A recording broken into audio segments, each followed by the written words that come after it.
My boss stole $50,000 from the company and tried to blame me. She almost got me fired, but my coworkers helped expose the truth. Now she's begging for forgiveness. Hello everyone, I never thought I'd be telling a story like this, but here I am, because when someone tries to destroy your life, you either let them win or fight to prove the truth. I chose to fight. What happened to me felt like something out of a crime thriller, but it was all too real. My boss stole $50,000 from the company and tried to pin it on me. She almost succeeded, too, until my coworkers and I turned the tables on her. But before we get to that, let me take you back to where it all began. I had been working at this company for years, and I loved my job. I wasn't some big executive or decision maker, just a hardworking employee who did my part to keep things running smoothly. I handled financial reports, processed transactions, and ensured that everything added up at the end of the day. It wasn't glamorous, but it was stable, until my boss, Lisa, decided to make me her scapegoat. Lisa had always been tough but fair, or so I thought. She was the kind of boss who demanded results, expected perfection, and didn't tolerate excuses. I respected her for that. But I never saw the warning signs of what she was capable of. Maybe I should have noticed the way she played favorites, how she always seemed to avoid responsibility when something went wrong, or how she had a way of making others take the fall for her mistakes. Looking back, it was all so clear. But at the time, I trusted her. Then came the day that changed everything. One morning, Lisa called me into her office, her face grim. She shut the door behind me and slid a folder across the desk. "We have a problem," she said, her voice low and serious. I opened the folder and felt my stomach drop. Inside were bank statements, transaction logs, and internal reports, all pointing to one horrifying conclusion. $50,000 had gone missing from the company's accounts, and according to the documents, I was the one responsible. My name was on suspicious transactions I had never authorized. My login credentials had been used. Everything in that folder made it look like I had stolen the money. I could barely breathe. My hands trembled as I flipped through the pages. This isn't right," I stammered. "I didn't do this." Lisa sighed, feigning disappointment. "I don't want to believe it either," she said, shaking her head. "But the evidence is right here. I have no choice but to report this to upper management." I felt like the floor had vanished beneath me. My job, my reputation, everything was about to be destroyed, and I had no idea how to prove my innocence. "Lisa, I swear, I had nothing to do with this," I pleaded. "You know me. You know I'd never," she cut me off. "I don't know what to tell you," she said coldly. "If you made a mistake, maybe there's still time to own up to it. But if this goes higher up and they decide to press charges," she let this sentence hang in the air, letting the threat settle in. "I'll try to keep this internal for now, but you need to think very carefully about your next steps." I walked out of that office in a daze, my mind racing. How had this happened? How had my name ended up on these transactions? And why did Lisa seem so calm about it all? The panic in my chest was suffocating, but I forced myself to think. If I didn't figure out what was really going on, I was going to lose everything. At first, I didn't know who to turn to. My coworkers had always been friendly, but would they believe me? Or would they see the same damning evidence and assume I was guilty? I knew I had to take a risk. If I wanted to prove my innocence, I needed help. I started with Mark, the one person I trusted most at work. When I told him what was happening, he didn't even hesitate. "That doesn't make sense," he said immediately. "You'd never do something like that." That one sentence gave me hope. I wasn't alone in this. And as I soon found out, Mark wasn't the only one who believed me. The more I spoke to my coworkers, the more cracks started to appear in Lisa's story.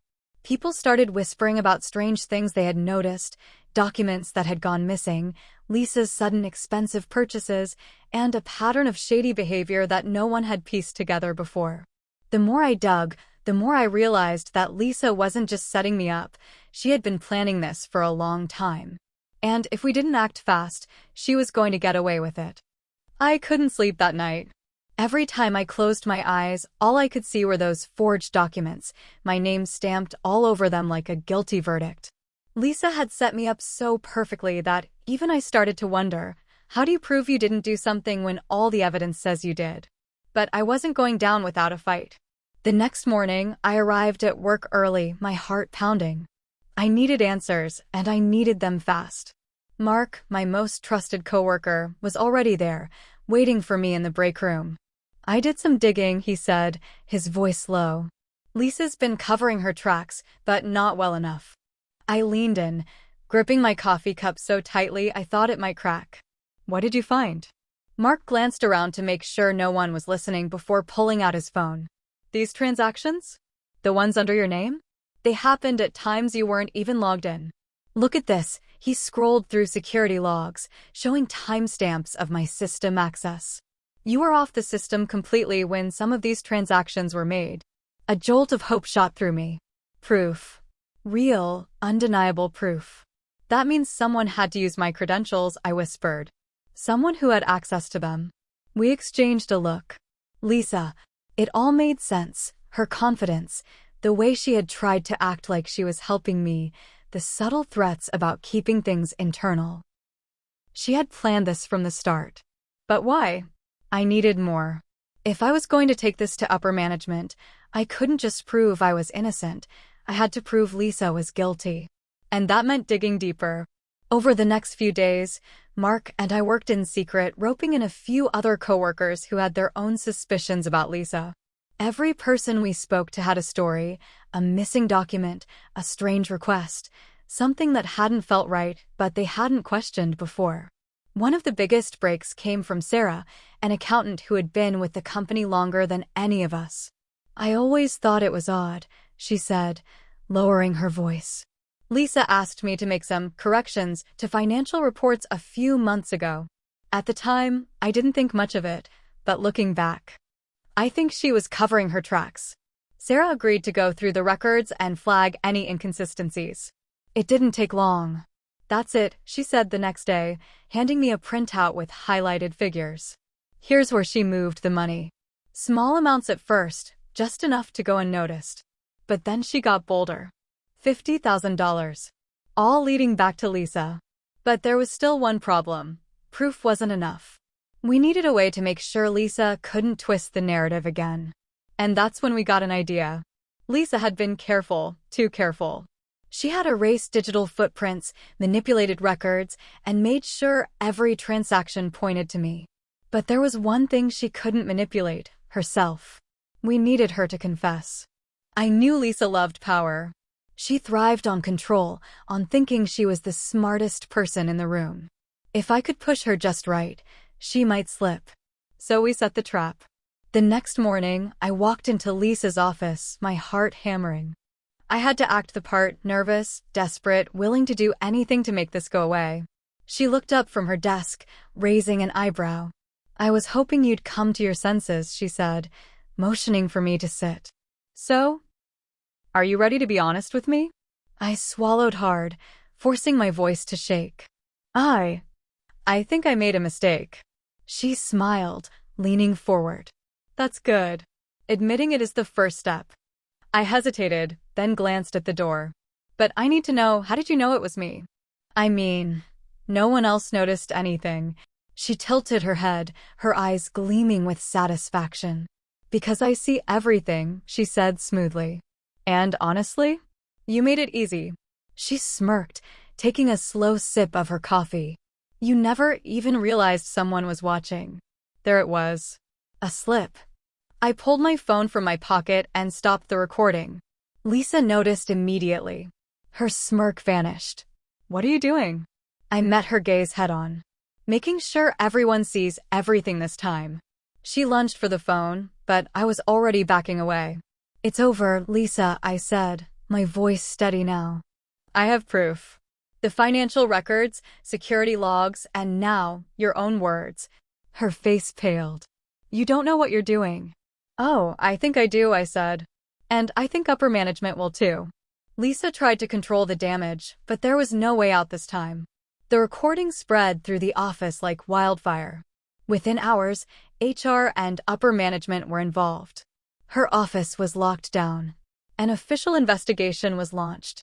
And as the pieces fell into place, everyone saw her for what she truly was. But the real moment of satisfaction came when Lisa was escorted out of the building. The woman who had nearly ruined my life was now the one begging for understanding, for leniency. And I just watched. Because I knew this wasn't over yet. The moment I'd been waiting for had arrived. The evidence was irrefutable, the truth undeniable. Lisa's web of lies had finally unraveled, and it was time for her to face the consequences of her actions. I walked into her office, trying to steady the nerves that threatened to rise, though I knew I was on solid ground now. The recording device in my pocket, the security logs, the missing documents, everything was set. Lisa looked up from her desk, the usual smugness in her eyes, but there was something different today. Her mask was starting to slip. "I'm surprised you came back," she said with a thin smile, her fingers tapping nervously on her desk. I sat down across from her, calm but resolute. "I came back to ask you one simple question, Lisa. How did you think you could get away with framing me?" Her face paled, but she quickly recovered. "You don't know what you're talking about," she said, though her voice wavered. "I don't have time for these games." I leaned forward, a faint smile on my lips. "You know, it's interesting. The evidence I've gathered doesn't match what you've been telling upper management. Your perfect setup had one flaw. It was all based on lies." Lisa's hand clenched around her pen. She looked ready to explode, but I had already taken control. "I have the financial records, the timestamps on the security logs, and now," I paused, letting the weight of the moment sink in. "Your confession. I think it's time to explain yourself." Her eyes flickered with panic, the cool facade crumbling. "You're making a mistake. This isn't what it looks like." "I never wanted it to go this far," she stammered, shifting in her seat. I stood up, walking over to the desk where the incriminating folder still sat, untouched. "You've already gone too far, Lisa. You tried to destroy my life. Framed me for something I didn't do. And now you think a few words of regret will make it go away?" She visibly shrank, her hands now shaking. "Please, you have to understand.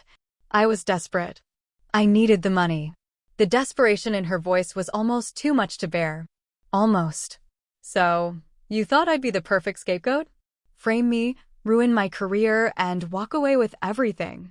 "I didn't mean for it to happen this way," she whispered, her voice barely audible. "I made a mistake. Please." Her eyes were pleading, but the reality of what she had done was clear. The evidence was in my hands, her lies exposed. She had no one to turn to. "You don't get to beg for mercy after what you did to me. After everything you almost took from me." Lisa's breath hitched, and for a moment, I saw the true fear in her eyes. The fear of losing everything. The power she once held was slipping away, and she was grasping for anything to save her. I can't lose everything," she muttered, her head lowering. "I'll do anything. Just please, don't report this." I stared at her for a long moment, the weight of her actions crushing down on me. "You don't get to decide what happens next. You had no problem trying to ruin my life. I'm not giving you the mercy you denied me." Lisa's face crumpled in defeat. She sank into her chair, her shoulders hunched, looking like a different person entirely. The once confident boss was now just a woman on the verge of collapse. But I didn't feel sorry for her. Not anymore. "It's over," I said, my voice steady now. "You've been caught. Everything you've done is coming to light. HR is already on their way." She let out a broken sob. "Please don't do this. Please." But I had no sympathy left. She'd shown none for me. I turned toward the door, knowing I'd done what I set out to do. But before I left, I paused and looked back at her one last time.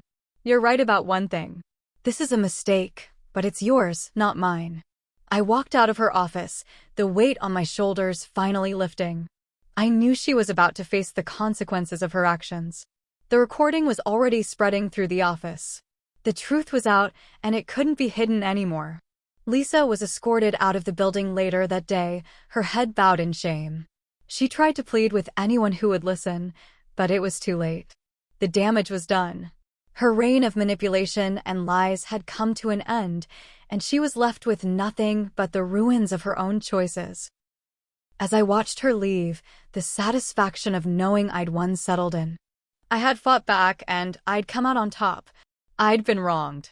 But now, justice was mine.